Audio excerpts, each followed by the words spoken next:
سلامة عبد القوي يتطاول على الشيخ عبد الرحمن السديس إمام الحرم المكي، ويقول أن الكافر أفضل منه في مواقفه، ويقول أيضا أنه قمع، أي بمعنى أصح لم تكن له شخصية. هذا الكلام لإمام الحرم المكي الشيخ عبد الرحمن السديس.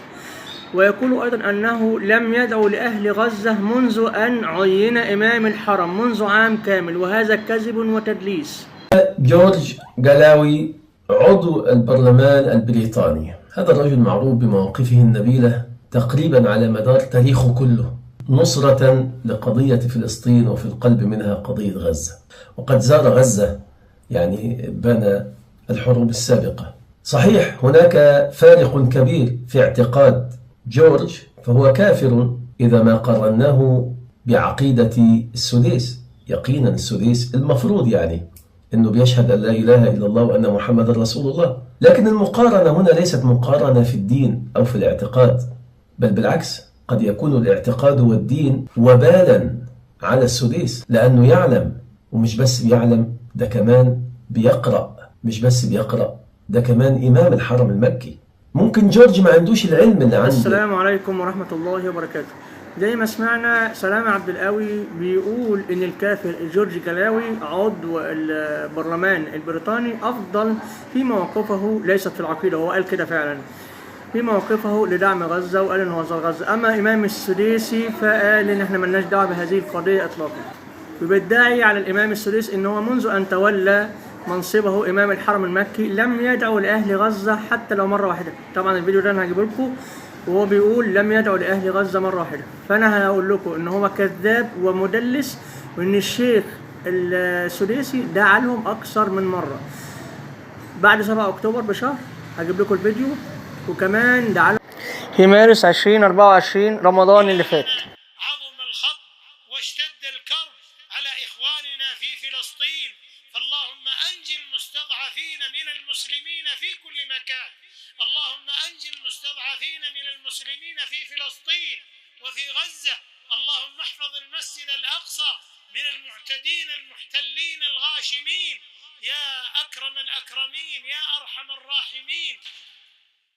أيها الإخوة، تعلمون ما حل بإخواننا في فلسطين، وما أيضا يجب علينا تجاههم من الدعاء لهم ومن الوقوف معهم كما وقفت هذه البلاد. اللهم لا يهزم جندك ولا يخلف وعدك، نسألك النصر لإخواننا في فلسطين يا رب العالمين. اللهم إنهم حفاة فاحملهم، وجياع فأطعمهم، وعراة فاكسهم، ومظلومون فانصرهم يا ناصر المستضعفين ويا جابر كسر المنكسرين. اللهم أنقذ المسجد الأقصى، اللهم أنقذ المسجد الأقصى من الصهاينة المعتدين.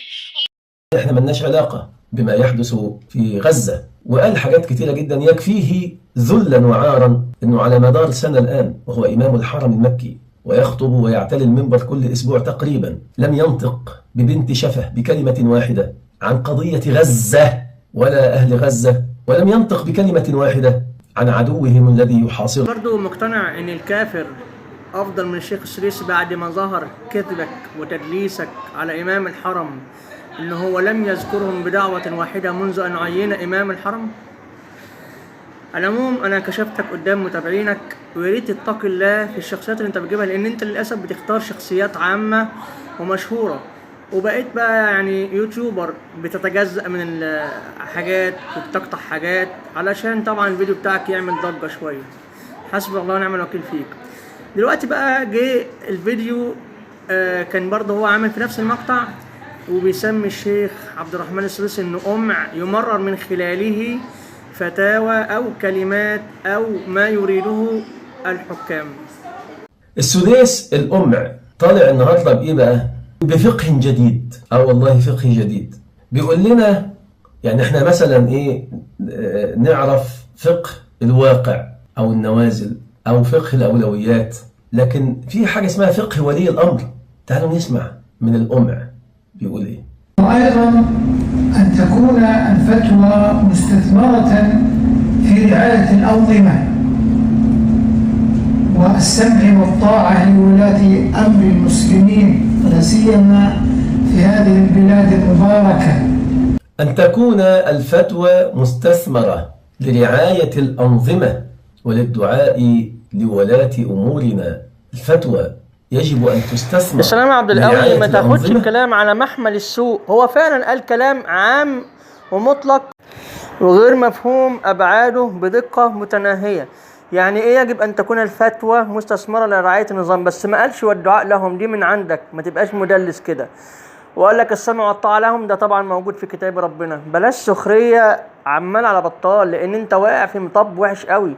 أنت بتسخر من مين؟ من إمام الحرم، وبتسميه إنه قمع. لا يسخر قوم من قوم يا أخي. وأنت مش عارف أنا إيه إزاي اللي أنت لابسه ده. أنا نفسي تقلعه، لأن أنت ما بقاش عندك مصداقية حقيقية فعلا. والله حتى ولا بتنقي ألفاظك مع المخالفين معك. يعني بتقول إن المخالفين معك ذباب.